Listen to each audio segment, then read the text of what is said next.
안녕하세요. 3주차 수업을 시작하도록 하겠습니다. 3주차 수업은 챕터 2이고요. 챕터 2에서는 옴의 법칙과 와트의 법칙에 대해서 설명을 하도록 하겠습니다.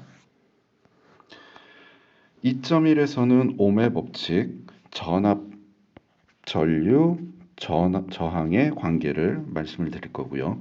전압과 전류, 저항의 비례 관계에 대해서 설명을 드리도록 하겠습니다. 그리고 2.2에서는 와트의 법칙, 1와트, 1초, 1볼트, 1쿨롱, 전압과 전류와 전력, 옴의 법칙과 전력, 그리고 전력량에 대해서 설명을 하도록 하겠습니다.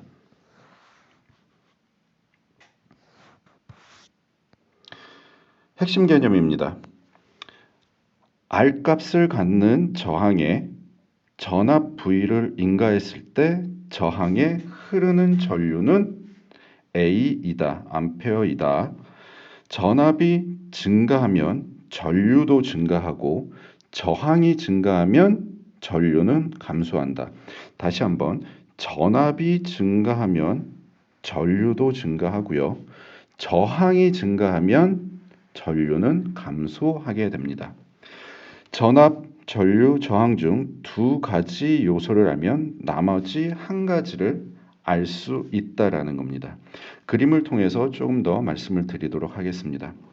이 옴의 법칙은 삼각형으로 쉽게 구현할 수 있는데 우선 전압, 전류, 저항을 놓고 삼각형을 그려보면 좀 더 쉽게 이해가 될 수 있을 겁니다. 밑에 보이는 그림과 같이 동일합니다. 여기에서 V는 전류 곱하기 저항이고요. 전류는 R분의 V, 저항분의 전압이 되고요. 저항은 I분의 V, 전류분의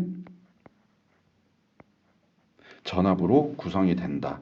이 식은 반드시 외우셔야 되고요. 이 식이 전력량과 연계되면은 또 다른 식으로 구현이 되기 때문에 이 식은 꼭 외워두시는 게 좋습니다. 이 자체가 옴의 법칙입니다.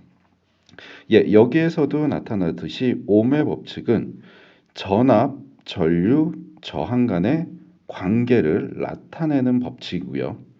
전압은 전류와 저항의 곱 V는 IR로 표현이 되고요. 전류는 전압 나누기 저항입니다. I는 R분의 V가 됩니다.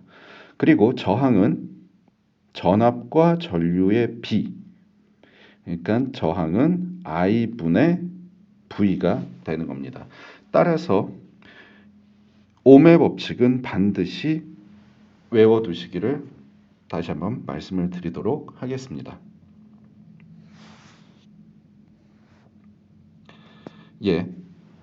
전압, 전류, 저항과의 관계입니다. 저항 R값을 갖는 저항의 전위차 V가 발생하였을 때 저항에는 I만큼의 전류가 흐른다. 사전적인 의미에서는 전압은 단위 전하당 에너지, 챕터 1에서 얘기했듯이 전하는 쿨롱분의 줄로 나타낼 수 있고요. 전류는 단위 시간당 흐르는 전하의 양입니다. 1초 동안 1쿨롱이 흐르면 1암페어라고 챕터 1에서 말씀을 드렸었습니다. 저항은 전류의 흐름을 방해하는 요소입니다. 그래서 그림 2-1과 같이 간단한 회로로 구성이 될 수 있습니다. 대부분 회로들은 전압과 전류로 구성이 되어 있고요. 여기에서 R은 에너지를 소비하는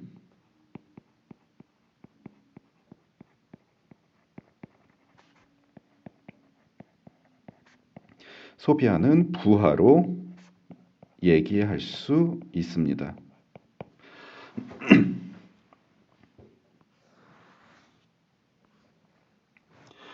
옴의 법칙에 대해서 조금 더 자세하게 말씀을 좀 드리도록 하겠습니다.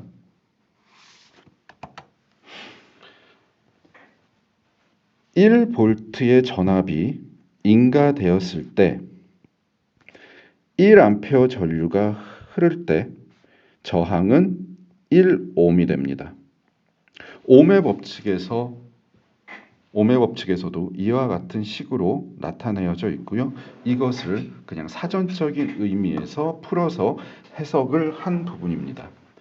저항의 단위는 전압과 전류의 비로 나타낼 수가 있습니다.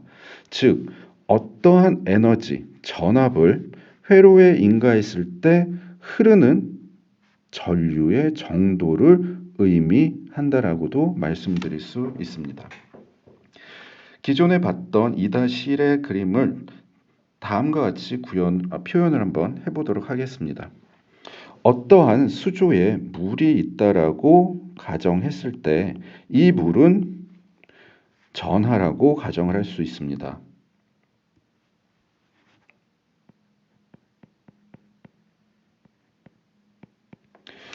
이 물이 수압 펌프를 통해서 다시 욕조로 내려올 때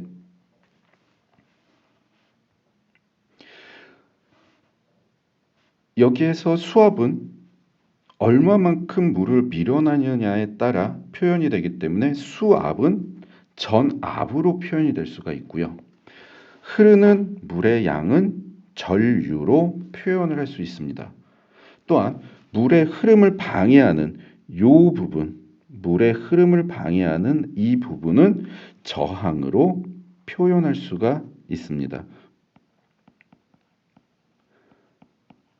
그래서 다시 한번 욕조에서 물을 옮길 때 얼마만큼의 힘으로 옮길 거냐라는 것은 전압으로 구성이 되는 거고요.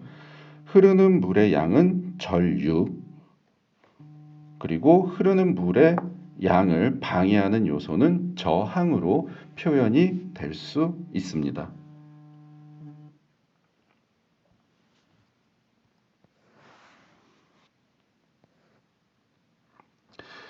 이렇게 전압이 강할수록 전하의 흐름, 즉 전류는 증가하고요. 전압이 강할수록 전하의 흐름을 방해하려는 저항도 증가하게 됩니다. 전류와 저항은 반비례 관계에 있습니다. 전류와 저항은 반비례 관계에 있습니다. 전류는 흐르는 전하의 양, 저항은 흐름을 방해하려는 요소이므로 반비례 관계가 성립이 되는 것입니다. 그림 2.3을 보면서 설명을 드리도록 하겠습니다. 다양한 전압이 있습니다. 1.5V, 3V, 4.5V, 6V, 7.5V, 9V, 10.5V, 12V가 있을 때 여기에서 다음과 같이 연결이 돼서 1.5V의 전압을 전구에 인가시키면 12V를 인가한 것보다 불빛이 흐리게 나타나게 되는 거죠.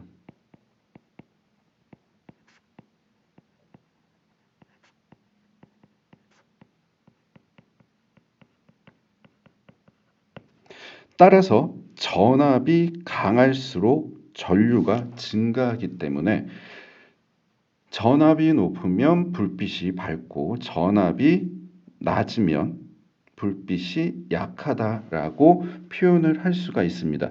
그 얘기가 이 전류 비례 법칙과 저항의 비례 법칙에 나오는 얘기라고 말씀드릴 수 있습니다.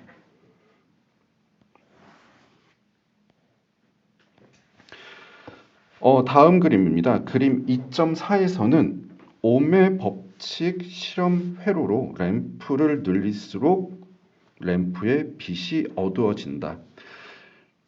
예, 여기에서 전력 양계 테스터기를 이용해 가지고 구성을 해보면 12V로 구성되어 있다라고 가정했을 때 1번 전구를 켜게 되면 다음과 같은 회로로 구성이 되게 됩니다.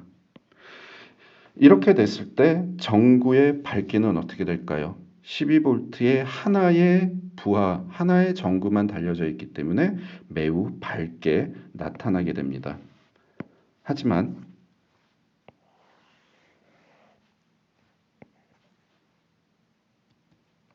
두 개의 전구를 연결한다라고 한다면 첫 번째보다는 밝기가 좀 더 줄어들겠죠.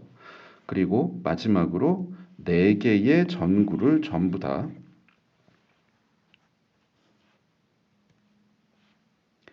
연결을 한다라고 가정을 한다면 부하가 많아지기 때문에 R은 I분의 V 그렇기 때문에 부하가 많아져서 각각의 분배되는 전압, 전류의 양이 있기 때문에 불빛은 흐려지게 됩니다.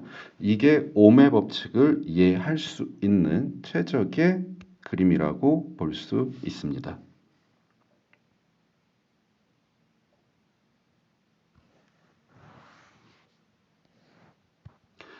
그래서 핵심 개념에서 말씀드렸다시피 전압, 전류, 저항 중 두 가지 요소를 알면 나머지 하나를 알 수 있습니다.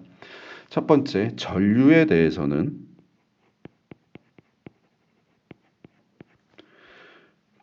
저항분의 전압으로 구성이 될 수 있고요. 전압에 대해서는 전류 곱하기 저항, 저항은 전류분의 V가 됩니다. 전류분의 전압이 됩니다. 그래서 이 삼각형 공식을 이용한 옴의 법칙은 반드시 외워두셔야 된다는 것을 다시 한번 말씀을 드리도록 하겠습니다. 예, 이 옴의 법칙이라는 것은 독일의 물리학자인 옴이 맨 처음 발견을 했고요. 1820년 출간한 책에서 수학으로 본 갈바닉 회로라는 곳에 기술이 되어져 있습니다. 그래서 이 분의 이름을 따서 옴의 법칙이라고 얘기를 하고 있습니다. 참고로 영어에서는 단위의 이름을 첫 글자를 소문자로 해서 옴으로 표기하고 사람의 이름은 첫 글자를 대문자로 해서 옴으로 표기합니다. 따라서 저희가 얘기할 때는 소문자 옴의 법칙이라고 얘기를 하는 게 맞습니다. 예, 여기까지 1교시 수업을 마치도록 하겠습니다.